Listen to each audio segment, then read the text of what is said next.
Assalamualaikum dan salam sejahtera. Saya Siti Syahidah binti Ahmad daripada Kolej Komuniti Hulu Langat, Kementerian Pengajian Tinggi ingin membentangkan tajuk penyelidikan saya iaitu Kajian Maklum Balas Pelajar Sijil Pengoperasian Perniagaan SPP terhadap pembelajaran secara dalam talian menggunakan Microsoft Teams di Kolej Komuniti Hulu Langat. Pembentangan ini merangkumi 8 bahagian. Yang pertama, pengenalan, objektif kajian, persoalan kajian, kajian literatur.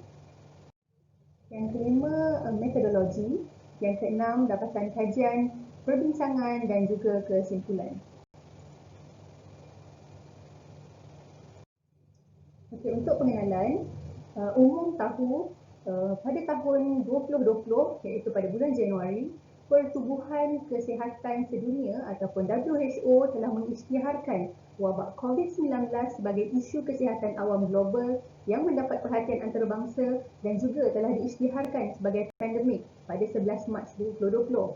Justru itu, Kementerian Pengajian Tinggi telah mengeluarkan arahan untuk tidak membenarkan semua aktiviti pembelajaran dan juga pengajaran secara bersemuka dijalankan di dalam kampus.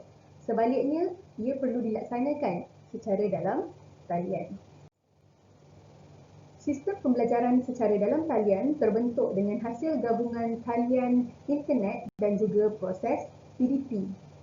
Pembelajaran secara dalam talian melibatkan penggunaan internet untuk mengakses bahan pembelajaran, berinteraksi dengan bahan pembelajaran, tenaga pengajar dan juga pelajar-pelajar yang lain di dalam pembelajaran secara dalam talian dan juga mendapatkan bantuan semasa proses pembelajaran bagi menimba ilmu serta memperolehi pengalaman pembelajaran. Untuk Microsoft Teams menawarkan pelbagai fungsi seperti konferensi video, meeting chat, team message, perkongsian muat turun dan juga muat naik file, team kalender dan banyak lagi dalam satu aplikasi learning management system. Jadi di KKHL ataupun di Kolej Komuniti Hulu Langat, pensyarah dan juga pelajar yang menggunakan aplikasi Microsoft Teams bermula pada semester Jun 2020. Oleh itu, kajian maklum balas dilakukan untuk menentukan tahap interaksi dan juga tahap pengaruh persekitaran pelajar secara dalam talian menggunakan Microsoft Teams di Kolej Komuniti Hulu Langat. Dua objektif kajian yang dilakukan. Yang pertama, untuk menentukan tahap interaksi pelajar terhadap pembelajaran secara dalam talian menggunakan Microsoft Teams di KKHL, dan yang kedua untuk menentukan tahap pengaruh persekitaran terhadap pembelajaran secara dalam talian menggunakan Microsoft Teams di KKHL. Justru itu, dua persoalan kajian yang ingin dikaji. Yang pertama, apakah tahap interaksi pelajar terhadap pembelajaran dalam talian menggunakan Microsoft Teams, dan yang kedua, apakah tahap pengaruh persekitaran terhadap pembelajaran dalam talian menggunakan Microsoft Teams. Terdapat kajian yang telah dijalankan seperti Nguyen 2015 menegaskan bahawa pembelajaran secara dalam talian adalah satu bentuk pembelajaran jarak jauh yang telah lama menjadi sebahagian daripada sistem pendidikan di negara Amerika dan telah menjadi sektor pembelajaran jarak jauh terbesar dalam beberapa tahun kebelakangan. Interaksi memainkan peranan penting kepada pengalaman pendidikan dan merupakan fokus utama di dalam pembelajaran secara dalam talian. Tumpuan untuk interaksi dalam pembelajaran dalam talian terhasil dari potensi dan kemajuan teknologi baru untuk membantu menyokong komunikasi pendidikan yang berterusan. Menurut Moore dan rakan-rakan pada tahun 2019 pula, reka bentuk pelbagai jenis persekitaran pembelajaran bergantung kepada objektif pembelajaran, sasaran, cara akses, fizikal, maya ataupun kedua-duanya dan juga jenis kandungan yang diakses. Seiring dengan perkembangan teknologi masa kini adalah sangat penting untuk mengetahui bagaimana persekitaran pembelajaran dan alat serta teknik pembelajaran yang digunakan boleh mempengaruhi perbezaan hasil pembelajaran. Dan yang terakhir, mengenai Microsoft Teams. Microsoft Teams adalah satu aplikasi dalam internet merupakan cloud app digital hub yang membolehkan perbualan, meeting, berkongsi fail dan aplikasi di dalam satu learning management system. Microsoft telah memperkenalkan aplikasi Microsoft Teams sebagai sebahagian daripada Office 365. Microsoft Teams mempunyai fitur yang baik untuk pembelajaran secara dalam talian dengan menawarkan pelbagai fungsi seperti schedule meetings, screen and file sharing, whiteboard dan juga sistem keselamatan. Kaedah kajian berbentuk kuantitatif. Di sampel kajian, 60 orang pelajar yang dipilih secara rawak daripada 85 orang pelajar program sijil pengoperasian perniagaan. Di instrumen kajian, 15 item soalan yang terdiri daripada dua dimensi. So, yang pertama, tahap interaksi pelajar terhadap pembelajaran secara dalam talian dan yang kedua, persekitaran pembelajaran secara dalam talian. Untuk analisa data, hasil dapatan kajian dianalisis menggunakan skor min dan juga tahap skor min.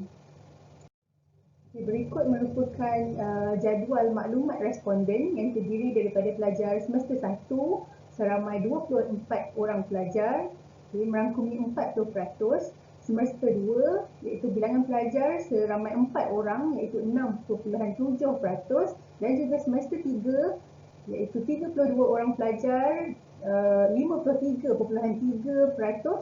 pelajar. Kita masuk dulu kepada faktor yang pertama iaitu tahap interaksi. Berikut merupakan item dalam soal selidik. So, penyataan mempunyai 7 item. Yang pertama, pembelajaran dalam talian memudahkan saya untuk berinteraksi dengan pensyarah.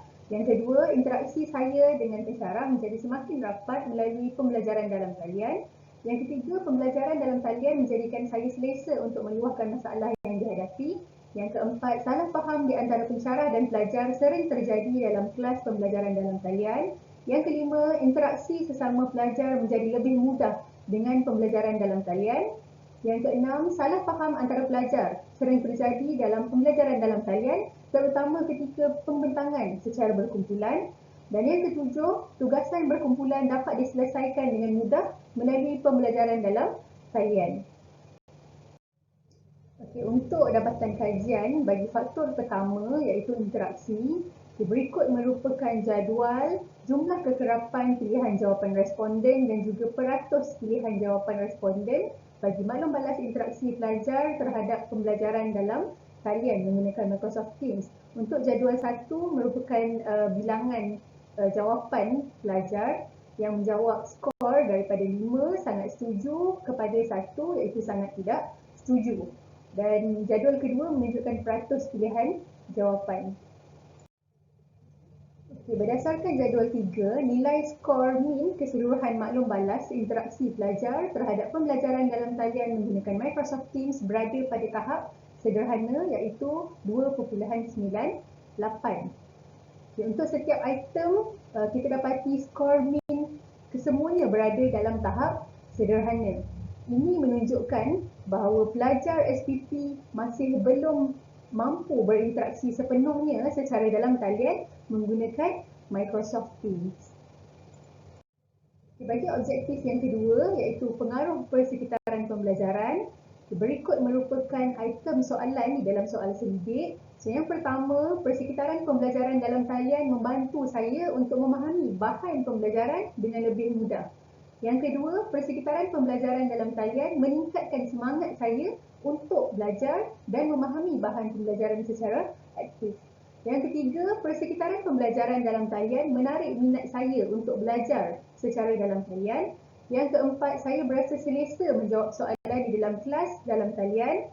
Yang kelima, saya lebih suka belajar secara dalam talian berbanding bersemuka. Yang keenam, persekitaran pembelajaran dalam talian memberi perubahan yang besar dalam proses pembelajaran saya. Yang ketujuh, persekitaran pembelajaran dalam talian menjadikan saya mudah untuk mendapatkan keperluan pembelajaran. Dan yang terakhir, saya mencadangkan penggunaan pembelajaran dalam talian pada masa hadapan kerana pembelajaran dalam talian adalah selesa. Berikut merupakan jadual jumlah kekerapan pilihan jawapan responden dan juga peratus pilihan jawapan responden bagi faktor kedua iaitu pengaruh persekitaran pembelajaran. Berdasarkan jadual 6, nilai skor min keseluruhan maklum balas pengaruh persekitaran terhadap pembelajaran dalam talian menggunakan Microsoft Teams berada pada tahap sederhana juga, iaitu 2.92. Jadi bila kita tengok pada jadual 6, ke-88 item adalah berada dalam tahap sederhana. Ini jelas menunjukkan persekitaran pembelajaran sangat membantu pelajar di dalam menjalani proses PDP secara dalam talian. Hasil daripada kajian mendapati bahawa tahap bagi kedua-dua faktor adalah sederhana. Bagi faktor interaksi sederhana dan juga untuk faktor persekitaran pembelajaran juga adalah sederhana. Hal ini kerana pembelajaran secara dalam talian adalah suatu perkara yang baharu bagi pelajar SPP, memandangkan mereka baru menggunakan satu semester. Jadi mereka baru untuk mengadaptasi dengan situasi pembelajaran. Walau bagaimanapun, interaksi dan persekitaran pembelajaran memberi motivasi kepada mereka untuk terus menyertai sepenuhnya pembelajaran secara dalam talian dengan berkesan. Sebagai kesimpulan, pembelajaran secara dalam talian menggunakan Microsoft Teams membantu pelajar SPP secara optimum untuk meneruskan pengajian mereka. Kebanyakan pelajar memberi respon neutral pada item soalan maklum balas interaksi dan juga pengaruh persekitaran terhadap pembelajaran kerana pembelajaran secara dalam talian merupakan perkara baru untuk pelajar dan memerlukan masa yang lebih untuk diadaptasi dan diterokai. Pembelajaran secara dalam talian perlu diperkukuhkan, terutama perkara yang berkaitan dengan interaksi antara pelajar dan persekitaran pembelajaran, memandangkan kita tidak dapat menjangka situasi yang akan berlaku pada masa hadapan yang lebih mencabar dalam keadaan PDP yang perlu diteruskan. Sekian, terima kasih.